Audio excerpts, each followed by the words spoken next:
Hello students. अपन ने last lecture के अंदर SN2 रिएक्शन को प्रोसीड कर रहे थे और अपन पहुंच गए हेलोजन एक्सचेंज रिएक्शन में। सबसे पहले रिएक्शन देखी अपन ने, सम इंपॉर्टेंट रिएक्शन करके अपन पढ़ रहे थे ना। और अब अपन आगे भी रिएक्शन देख रहे हैं। देखो सेकंड नंबर रिएक्शन जो SN2 फॉलो करती है। एक बच्चों ईथर बनाने की ना, ये एल्कोहल ईथर वाले चैप्टर में आती है रिएक्शन, बहुत अच्छी रिएक्शन है। इसका नाम है Williamson's ether synthesis. Williamson's ether synthesis.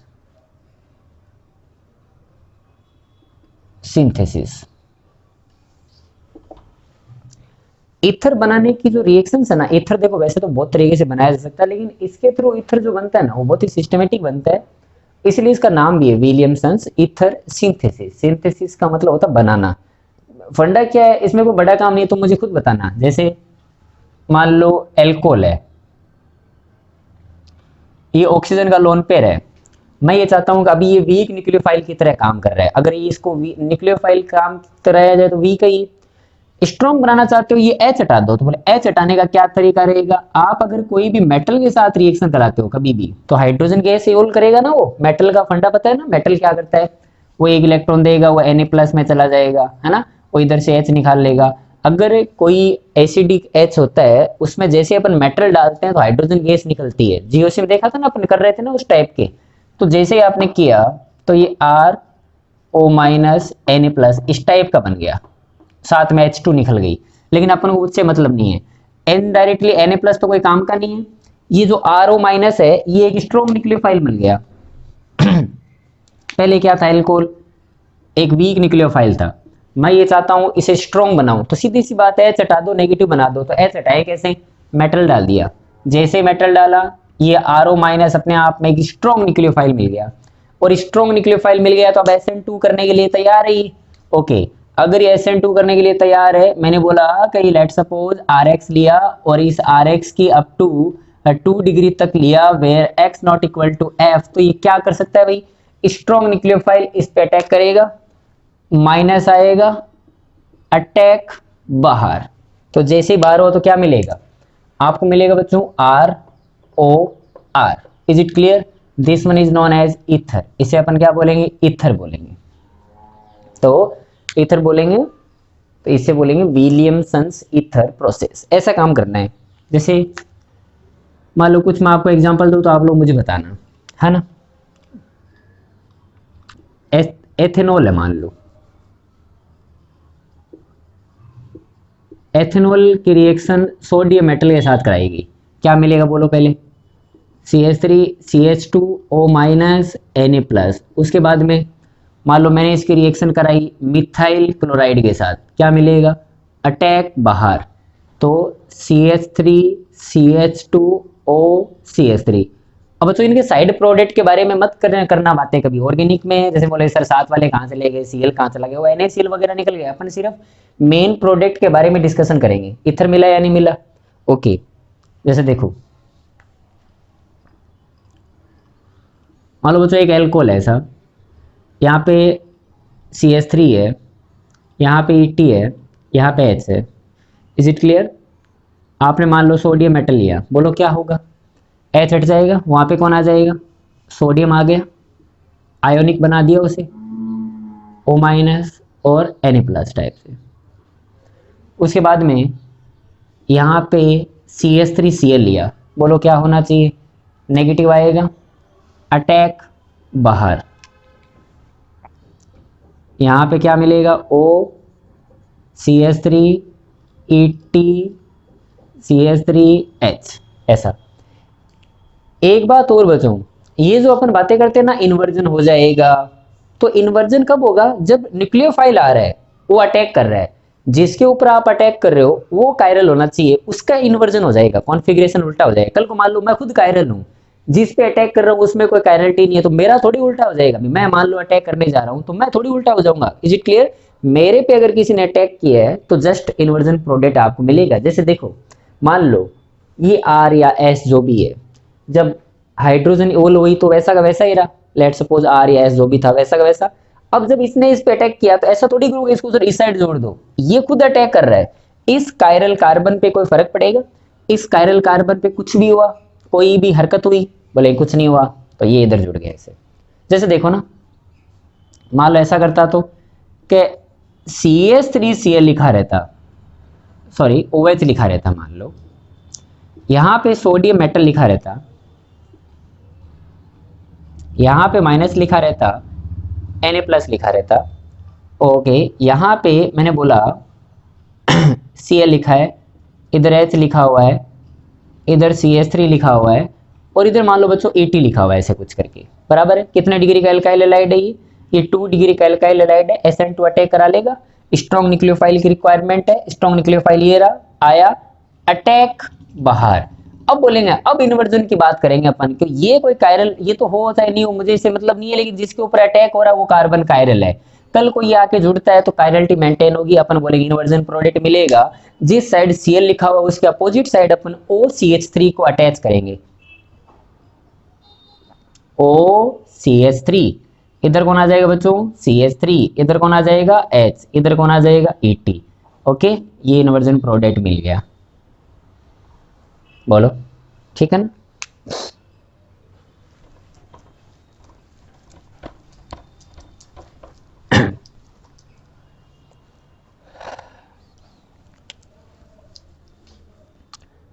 एक बात और याद रखना, अपन को पता है कि साइक्लोहेक्सेन जो होती है वो चेयर फॉर्म में होती है ना। वो चेयर फॉर्म क्या होती है? तो चेयर फॉर्म में दो टाइप की पोजीशंस होती है, एक इक्वेटोरियल होती है, एक एक्सियल होती है। इसके बारे में अपना डिस्कशन किया हुआ है।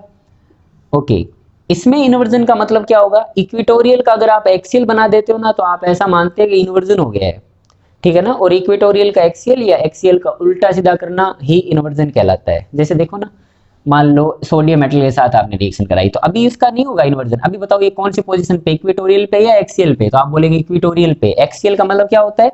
Vertical lines. ओके, ये चेयर फॉर्म जो है वो इस टाइप से आ गई, इधर O माइनस Na+। अब इसने क्या कराया? मान लो अटैक कराया, किस पे? CH3 CH2 Cl पे। क्या अभी इक्वेटोरियल से एक्सियल पे चला जाएगा क्या? बोले नहीं, इसके ऊपर अटैक होता ना तो इन्वर्जन मिलता है ना। फिलहाल तो ये वैसा का वैसा ही रहेगा, क्योंकि ये तो खुद ही अटैकर इसी साइड से आएगा और अटैक करेगा, और O के साथ आपको CH2 CH3 लिखा हुआ मिलेगा, है ना। जैसे कि मान लो ऐसा होता, तो मान लो ये अटैक नहीं कर रहा, मैं पहले मान लो मैं ऐसा करता हूं, ठीक है ना। इस एग्जांपल नंबर इसे 5 बना लेते हैं अपन।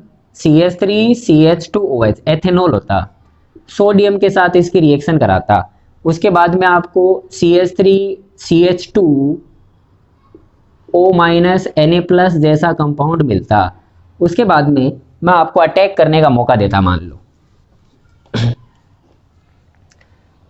ये अटैक किया, ये रिंग ली, और यहां पे लिखा हुआ था Cl, अटैक करो।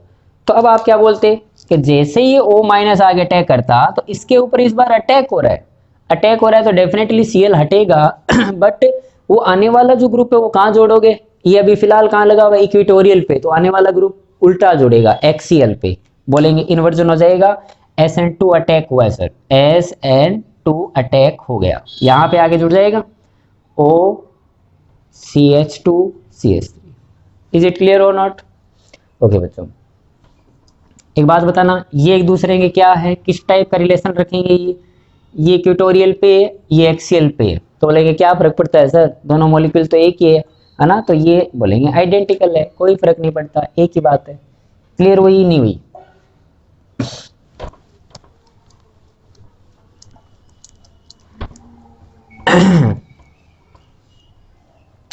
एक कई बार ऐसा क्वेश्चन पूछा जाता है कि among the following which one ether can not be synthesized by Williamson's process.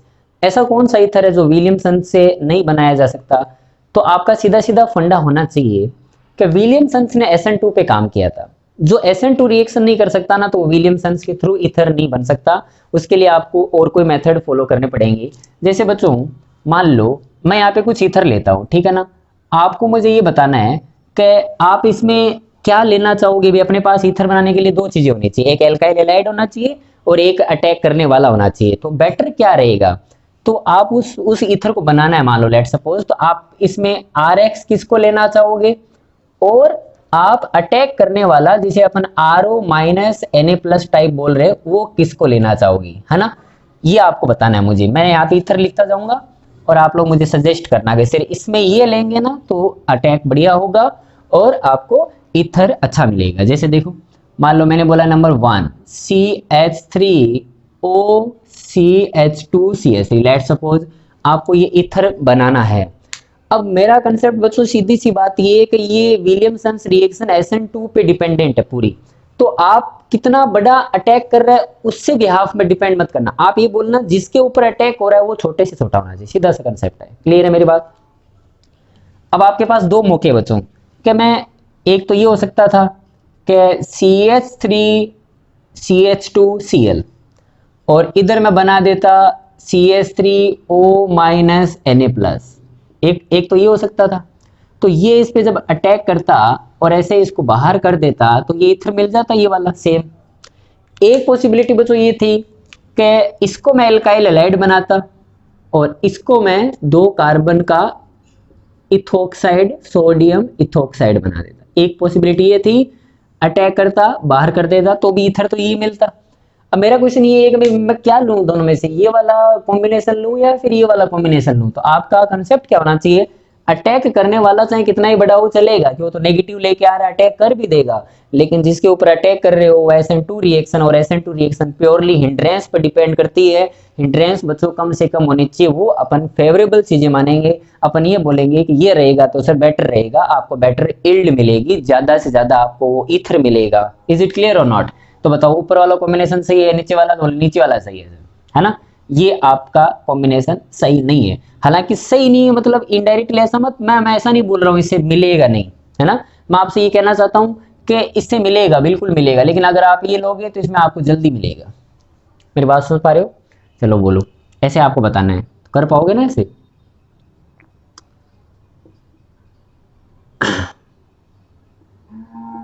चलो इससे मुझे ब्रेक करके दिखाओ।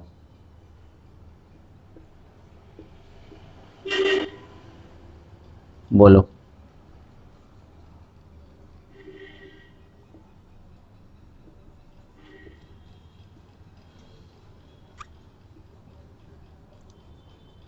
फास्ट। देखो, इधर अगर आप एक्स जोड़ते हो तो उस पर तो अटैक होना ही पॉसिबल नहीं है, SN2 रिएक्शन ही नहीं देगा। तो एकमात्र अपने पास पॉसिबिलिटी हुई, इधर एक्स जोड़ो, उसको वो बनाओ, CH3 को तो एक्स बनाओ और CH3C और इधर O-Na+ बनाओ, ये अटैक कराओ, है ना। उल्टा तो हो ही नहीं सकता। इसमें भी यही हो सकता है बच्चों, इधर एक्स जोड़ूं या इधर, बताओ दोनों में से कौन सा बेटर रहेगा। तो इधर तो जोड़ ही मत देना, तो अगर आप इधर जोड़ते हो तो बेंजीन के ऊपर कोई अटैक कर दे आके, ऐसा तो नहीं हो सकता। तो ये वाला काम करो,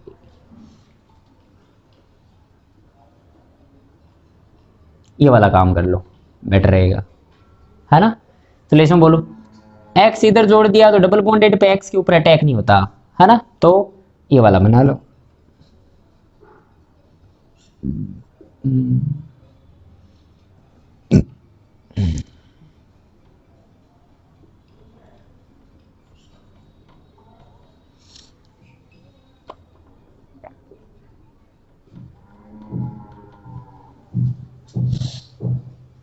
क्लियर हुई बात, है ना।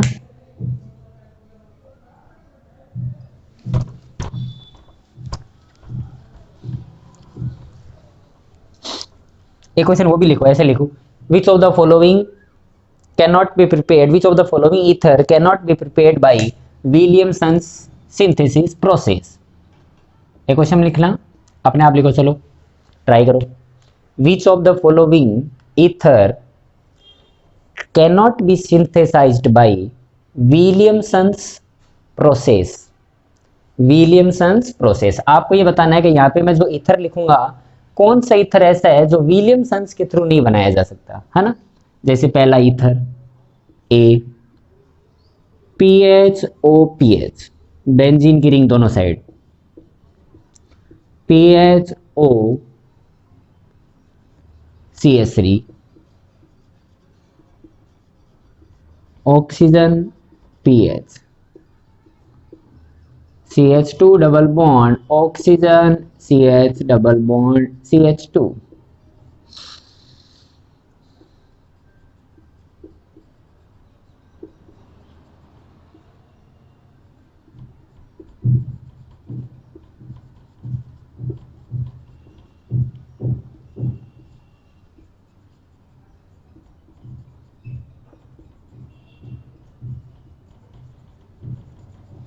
इस टाइप से, है ना। अपन क्या बोलेंगे भाई, एक फंडा क्या लगाना है आपको, इधर एक्स लगा के देख लो, चाहे इधर भी एक साइड है ना एक्स सपोर्ट करना चाहिए SN2 को। अटैक करने वाले की टेंशन नहीं लेनी, वो चाहे कितना ही बड़ा वो कर लेगा, लेकिन जिसके ऊपर अटैक होना है वो SN2 रिएक्शन है। और जो SN2 देता ही नहीं तो फिर वो बनेगा ही कैसे। जैसे मान लो इधर एक्स लगाता या इधर एक्स लगाता तो बेंजीन के ऊपर एक्स सपोर्ट नहीं करता, तो बोले ये कभी भी विलियमसन्स ईथर प्रोसेस के थ्रू आप ईथर नहीं बना सकते। मैंने क्या बदला, क्या क्वेश्चन था अपना, कैन भी कैन नॉट भी था या कैन भी था, तो अपन बोले ये सर मिलेगा नहीं आपको ना, विलियमसन्स के थ्रू नहीं मिलेगा ये विलियमसन्स के थ्रू बना सकते हो क्या, हाँ सर इधर एक्स लगा देंगे, बाकी दूसरे वाले को अटैक करा देंगे, बना देंगे।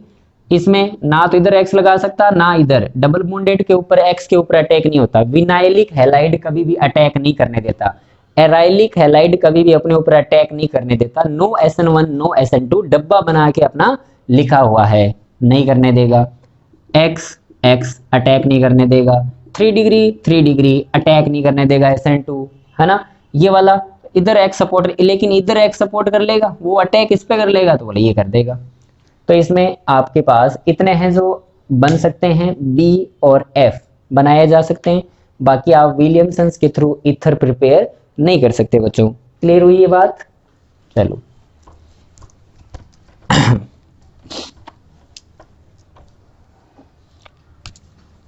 थर्ड नंबर रिएक्शन लिखो, डार्जन प्रोसेस। SN2 पे डिपेंडेंट है ये डार्जन्स प्रोसेस। अब ये डार्जन प्रोसेस क्या है, कोई भी रिएक्शन में आपको बताता हूं ना तो सबसे पहले तो आपको ये पता होना चाहिए ये रिएक्शन है क्या। मैकेनिज्म बच्चों हमेशा थर्ड नंबर पे आएगी, ठीक है ना। सबसे पहले क्या पता होना चाहिए, मान लो मैंने बोला विलियमसन्स ईथर सिंथेसिस, आपके दिमाग में क्या आना चाहिए, ऐसा होता है ईथर बनता है, क्लियर है। सेकंड नंबर पे क्या चीज आनी चाहिए, क्या लेते हैं, क्या बनता है, क्या रिएजेंट होता होगा थोड़ा थोड़ा, ठीक है ना। थर्ड नंबर पे बच्चों मैकेनिज्म आती है ना। तो आपको कैसी रिएक्शन हो रही है वो आपको पता होना चाहिए, अच्छी बात है। लेकिन वो अगर मान लो आपको बोले सब कुछ पता है लेकिन ये पता ही नहीं ये है क्या, तो वो तो काम खराब हो गया। तो बच्चों अपन जैसे कि मान लो डार्जन प्रोसेस NCERT की रिएक्शन है, बिल्कुल एज इट इज। करना क्या होता है इसमें, ये एक एल्कोहल की रिएक्शन है, ठीक है ना, एल्कोहल की रिएक्शन है। और एरो के ऊपर लिखा रहेगा आपको SOCl2, इसका नाम है थायोनिल क्लोराइड। SOCl2 का नाम क्या है, थायोनिल क्लोराइड, इसका नाम है बच्चों thionyl chloride, thionyl chloride. Okay, अब इसमें एरो के नीचे कई बार पिरिडीन लिखा रहता है, कई बार नहीं लिखा रहता। वो पिरिडीन का यहाँ पे एक्चुअली के अंदर कोई काम नहीं है, तो ये मैंने पिरिडीन लिख दिया ऐसे करके, ठीक है ना। ये OH हटाओ, Cl लगाओ, RCl साथ में। तो बोले इसमें देखो एक ऑक्सीजन और एक ऑक्सीजन ये रहा, एक सल्फर ये रहा, तो टोटल मिला के कितना हो गया SO2, ये गैस बाहर निकलती रहती है। साथ में एक H ये रहा और एक Cl तो इसके चिपक गया, एक और रह गया ना तो HCl रह गया। तो HCl एज ए गैस की तरह, HCl वो तो लिक्विड भी होता है और HCl की वेपर भी बनती है, तो ये वेपर की फॉर्मेट में बाहर निकलता रहता है। ये डार्जन प्रोसेस बिल्कुल एज इट इज इस टाइप से आपको NCERT में लिखी मिलेगी ये। और उसमें ऐसा लिखा हुआ है कि डार्जन प्रोसेस इंपॉर्टेंट इतनी इसलिए है बच्चों कि इसमें प्योर एल्काइल हैलाइड मिलता है। अभी जनरली तो क्या होता है, आपको मान लो RCl बनाना है, तो RCl बनाना है तो मेथड तो बहुत सारे अटैक वटैक करके बन जाएगा, लेकिन साइड प्रोडक्ट बहुत सारे मिलते हैं। साइड प्रोडक्ट का मतलब होता है कुछ अपन को जो चाहिए ही नहीं वो भी बन रहा है, तो उसको फिर बाद में अलग करोगे लैब में, है ना, तो आपका डेफिनेटली खर्चा बढ़ जाएगा। लेकिन डार्जन प्रोसेस एक ऐसी प्रोसेस है जिसमें आपको प्योर एल्काइल क्लोराइड मिलता है, क्योंकि साथ में बनने वाले प्रोडक्ट जो होते हैं वो गैसियस के फॉर्मेट में बनते हैं। SO2 अपने आप ही निकल जाएगा, HCl भी अपने आप ही निकल जाएगा, बीकर में रह जाएगा RCl एल्काइल क्लोराइड। तो डार्जन प्रोसेस जो है ना, उससे आप एल्काइल क्लोराइड बहुत सही तरीके से बना सकते हो, बहुत ही सिस्टमेटिक बना सकते हो। इज इट क्लियर और नॉट? यहाँ पे अगर SO Br2 ले लोगे ना, तो यहाँ पे RBr बन जाता है, और SOI2 एग्जिस्टेंस में नहीं होता, इतना स्टेबल कंपाउंड नहीं होता, इसलिए RI जैसा कंपाउंड बनना थोड़ा पॉसिबल कम होता है। मेरी बात सुना रही है? पहली बात, एनसीईआरटी में डार्जन प्रोसेस किसकी है? एल्कोहल की। क्या मिलता है? RCl मिलता है। ये इसकी क्या इंपॉर्टेंस क्या है इसकी? सर इसमें प्योर RCl मिलता है। क्यों मिलता है? क्योंकि side product sir gases format में बनते हैं तो वो निकल जाते हैं, इसलिए। इसका रिएजेंट क्या होता है? थायोनिल क्लोराइड होता है। थायोनिल क्लोराइड किसे बोलते हैं? SOCl2 को बोलते हैं। ये पिरिडीन साथ में लिखा रहे तो ठीक है, ना लिखा रहे तो ठीक है, अकॉर्डिंग टू एनसीईआरटी। चलो अब इतना सीख लिया, अब सेकंड स्टेप पे आओ। सेकंड स्टेप पे अपनी आएंगे, अब थोड़ी डिटेल स्टडी करते हैं अपन, क्योंकि अब अपन रिएक्शन मैकेनिज्म पढ़ रहे हैं, तो एनसीईआरटी में तो आपको ये क्या करना है कि कौन सी रिएक्शन है कौन सी नहीं है, लेकिन अब आगे चलते हैं। याद हो गई बात ये? आगे चले, चलो देखो। अगर मान लो ROH है बच्चों, एल्कोहल दिया हुआ है, ये थायोनिल क्लोराइड कुछ ऐसा होता है, S डबल बॉन्ड O और Cl और Cl, है ना, इस टाइप से होता है। ये मैक देखो, इसकी मैकेनिज्म देखो, क्लियर है? पहले मैं क्या कर रहा हूं बच्चों, पिरिडीन नहीं ले रहा हूं, मैंने सिर्फ SOCl2 लिया अकेला।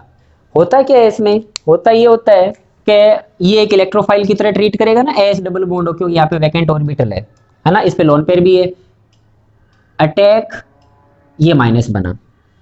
देखो कई बार ऐसा होगा अपने साथ कि कोई C double bond O type का होगा, उसके पास में मान लो कोई लिविंग ग्रुप लिखा हुआ है और R इधर लिखा हुआ है, क्लियर है ना? तो इस पे डेल्टा प्लस और ये डेल्टा माइनस है। तो मान लो कोई न्यूक्लियोफाइल आ रहा है, ऐसे न्यूक्लियोफाइल, ये इस पे अटैक करेगा तो पाई बॉन्ड ओपन हो जाएगा। तो पाई बॉन्ड ओपन हो जाएगा तो ऑक्सीजन पे क्या आएगा? Negative charge. ये नेगेटिव चार्ज के पास एक मौका और होता है कि ये वापस अटैक करता है, पाई बॉन्ड बनाता है और लिविंग ग्रुप को बाहर। तो क्या हुआ? अटैक माइनस अटैक बाहर। फिर बात सुना रही है? इस टाइप से हमेशा बहुत सारे काम होते हैं, जैसे ऑक्सीजन आया, अटैक, ऑक्सीजन पे माइनस, वापस double bond, attack, leaving group बाहर। दोनों लिविंग ग्रुप में से एक चला जाएगा, तो एक चला जाएगा तो ये आपको कैसा दिखाई देगा? ROH पॉजिटिव चार्ज, अपना लोन पे डोनेट किया उसने, S double bond O Cl, फिर एक डबल बॉन्ड आ गया, एक उसके साथ Cl रह गया। ओके, उसके बाद में जो ये Cl माइनस है, ये जो निकल गया, ये घूम रहा है बीकर में, ये इससे H हटा लेगा, क्योंकि न्यूट्रल कर देगा ऐसे।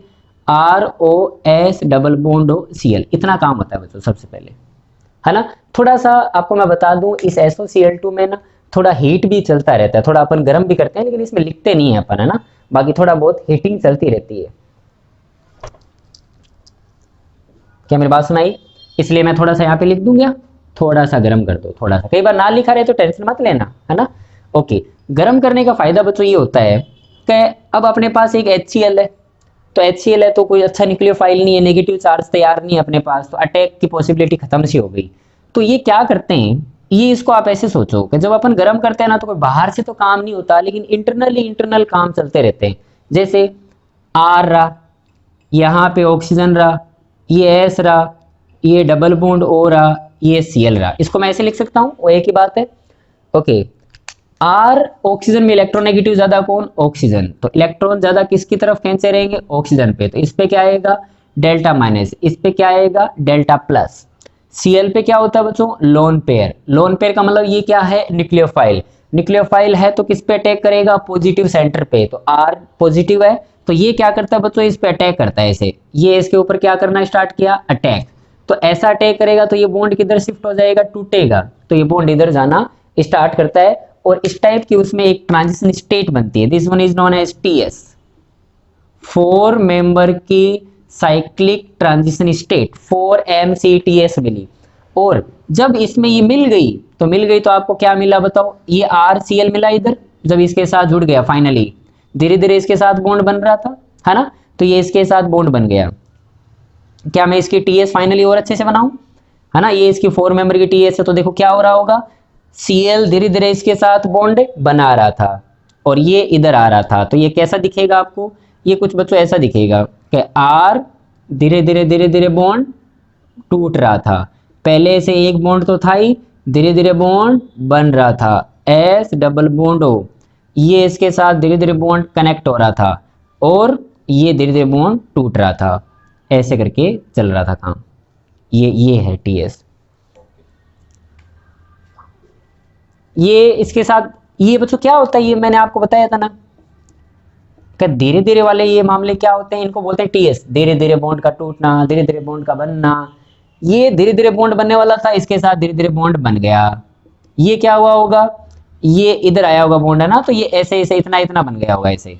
तो ये क्या है SO2, और साथ में पहले ही क्या निकलता, ये जब H+ निकला था तो ये क्या बन चुका होगा HCl।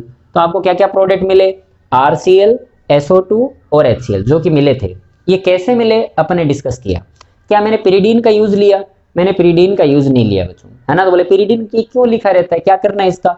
पिरिडीन लिखना और पिरिडीन नहीं लिखने से बहुत फर्क पड़ जाता है बच्चों। और ये जो मैकेनिज्म है ना, ये अलग टाइप की मैकेनिज्म है। देखो क्या ये जब इस पे अटैक कर रहा था, क्या ये न्यूक्लियोफाइल नहीं है, तो न्यूक्लियोफाइल आया। क्या इसको इसने हटा दिया, नहीं, पहले वाले बॉन्ड को हटा दिया, तो न्यूक्लियोफिलिक सब्स्टिट्यूशन रिएक्शन ही है ये। लेकिन क्या न्यूक्लियोफाइल बाहर से आया, तो नहीं, बाहर से नहीं आया, तो उस मॉलिक्यूल के अंदर ही था, अंदर ही था। इसलिए इस टाइप के न्यूक्लियोफिलिक सब्स्टिट्यूशन रिएक्शनों को ही अपन नाम देते हैं बच्चों SNI, where SNI is what, intramolecular and nucleophilic substitution reaction, in short SNI। SNI के थ्रू आपका प्रोडक्ट बना, ना कि SN2 के। एक चीज और याद रखना, आपको क्या लगता है बच्चों, जिस साइड से भी SN2 में क्या होता है, न्यूक्लियोफाइल आता है, अटैक, सामने से लिविंग ग्रुप चला जाता है। SNI में क्या होता है जनरली कि जिस साइड अपना बॉन्ड लिखा रहता है ना, उसी साइड वो आगे अटैकिंग करता है। जैसे देखो ना, ये बॉन्ड टूटने वाला है तो उसके वो बैक साइड नहीं गया, इसी साइड से उसने अटैक किया। तो इसका मतलब क्या समझे अपन कि जिधर लिविंग ग्रुप लिखा हुआ है उसी साइड अटैकिंग चल रही है। तो कैसा प्रोडक्ट मिलेगा आपको, इन्वर्जन या रिटेंशन। अपने रिटेंशन के बारे में बात की थी, तो रिटेंशन का मतलब वही होता है कि जिस साइड आपका लिविंग ग्रुप लिखा हुआ है उधर अगर अपना न्यूक्लियोफाइल आगे अटैक कर रहा है और उसी साइड लग रहा है तो बोलेंगे this is known as retention. और ये आपका काम SNI में होता है ना। और अगर लिविंग ग्रुप लिखा हुआ है और न्यूक्लियोफाइल आके अटैक बैक साइड से कर रहा है तो न्यूक्लियोफाइल यहां जुड़ जाएगा, this is known as inversion, जो कि SN2 में होता है। SNI में कैसे प्रोडक्ट मिलते हैं, रिटेंशन वाले। तो इसका मतलब अगर ये RCl मिला है तो ये कैसा प्रोडक्ट होगा, ये प्रोडक्ट होगा रिटेंशन। रिटेंशन का मतलब है कि जिस साइड OH लिखा रहेगा ना उसी साइड आपको Cl चिपकाना पड़ेगा, है ना। अगर कायरल वायरल हुआ तो अदरवाइज कोई टेंशन नहीं होगी। क्या मेरी बात सुन आई कि नहीं। ओके बच्चों, अगर पिरिडीन ले लेता तो बोलेंगे फर्क कहां पड़ जाता भाई। मान लो पिरिडीन ले लेता, लो पिरिडीन ले लिया, लो अब क्या करें, PY ले लिया, पिरिडीन ले लिया, अटैक ये वैसे ही होता, ये भी वैसे ही होता, ये मामला उतना सेम होता। यहाँ पे Cl- आता, उसका हटाता, HCl बनाता, इसको ROS डबल बॉन्ड OCl, ये सारे काम होते, कोई मना नहीं था, आराम से सब काम होते। अब तो बोले अब तो ऐसा है, पहले और अब में क्या फर्क हो जाएगा, तो बोले अब आपके पास एसिड है HCl, पहले पिरिडीन नहीं था इसलिए HCl is a weak nucleophile, Cl- दे नहीं रहा था इसलिए उसको इंटरनली अटैक करना पड़ा, अब अगर आपके पास बेस पड़ा है, पिरिडीन क्या है अपने आप में एक बेस है बच्चों, तो एसिड बेस रिएक्शन हो जाएगी फिर तो अगर एसिड बेस रिएक्शन हो गई तो ये क्या बन जाएगा, आपको सॉल्ट मिल जाएगा। ये मैंने एक सॉल्ट तैयार कर दिया, पॉजिटिव और Cl- जैसा। इज इट क्लियर और नॉट। क्या सॉल्ट, एसिड बेस तो सॉल्ट ही देते हैं ना। ओके, मैंने एक सॉल्ट तैयार कर दिया आपके लिए। यहाँ पे H आ जाएगा ना, एक H हो रहेगा, ये सॉल्ट बन गया ना। कहने मतलब सॉल्ट में जो नेगेटिव पोर्शन होता है वो अपने आप एक न्यूक्लियोफाइल होता है। तो अब आपके पास Cl- अवेलेबल हो गया और एक नेगेटिव चार्ज वाला आपको न्यूक्लियोफाइल मिल गया। इसका मतलब ये क्या है, स्ट्रॉन्ग न्यूक्लियोफाइल, और स्ट्रॉन्ग न्यूक्लियोफाइल अवेलेबल है तो SN2 अटैक करा देगा फिर तो उसे क्या टेंशन है। ये देखो, ये माइनस, ये डेल्टा प्लस, तो ये इंटरनली अटैक करने से पहले अटैक कर देगा बाहर। तो अगर ये बाहर हो गया तो ये बाहर होगा तो कैसे होगा बताओ। इसको बाहर करने का तरीका सुन लो कि ये जब ये इधर अटैक किया तो ये इधर क्या बनाएगा, पाई बॉन्ड, और ये जब पाई बॉन्ड बनाएगा तो इधर ओपन हो जाएगा वीक, ये जब इधर नेगेटिव आएगा तो वापिस अटैक, Cl बाहर, तो ये क्या बन जाएगा SO2। तो आपको क्या क्या मिला, RCl बैक साइड से, क्यों SN2 जाएगा तो वो बैक साइड से अटैक करेगा। साथ में क्या मिला, SO2, और साथ में ये Cl माइनस घूम रहा था जो H हटा के HCl बना लेगा। तो आपको प्रोडक्ट वही मिले, पहले वाले में भी प्रोडक्ट वही मिले, लेकिन रिएक्शन का पाथ चेंज हो गया। अब रिएक्शन कौन सी है बच्चों, अब रिएक्शन है SN2। इन शॉर्ट अगर आपसे बात करें भाई आपने क्या सीखा, तो आपने ये सीखा कि एल्कोहल आपको दिया रहे, आपको SOCl2 हीटिंग लिखा रहे, क्लियर है। आपको क्या मिलना चाहिए, RCl मिलेगा। साथ वालों की कोई मतलब नहीं है, अपन अगर मान लो क्वेश्चन करेंगे ना जेई की नीट के, तो साइड प्रोडक्ट का कोई लेना देना नहीं है, RCl मिला। और एल्कोहल लिखा हुआ है और SOCl2 और साथ में थोड़ा सा पिरिडीन लिखा हुआ है। डेल्टा का मतलब क्या होता है, थोड़ी सी हीटिंग चल रही है बस, और कुछ नहीं हो रहा, ठीक है ना। पिरिडीन लिखा हुआ है तो भी क्या मिलना है, RCl ही मिलना है। लेकिन पिरिडीन की एब्सेंस में रिएक्शन चलती है SNI और प्रोडक्ट मिलेगा आपको रिटेंशन। रिटेंशन का मतलब ये होता है कि जिस साइड OH लिखा हुआ उसी साइड आपको Cl लगाना है। और पिरिडीन की प्रेजेंस में रिएक्शन चलती है SN2 के थ्रू, और SN2 के अंदर जो प्रोडक्ट मिलता है उसको बोलते हैं अपन इन्वर्जन प्रोडक्ट, इन्वर्जन। बस ये अपना एक फंडा हो गया ओवरऑल डार्जन प्रोसेस का। This is overview of डार्जन process, डार्जन, ठीक है ना, डार्जन प्रोसेस का ये ओवरव्यू है। इतनी सी बात याद रहेगी डब्बे वाली। चलो आगे बात सुने, time for question of the day.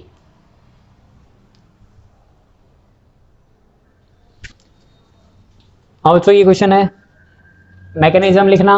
Mechanism तो क्या है, ठीक है, ये वाला बताना ये क्या है, जो ए मिले वो इसके ऊपर बी के फिर क्या कर रहा है, ठीक है।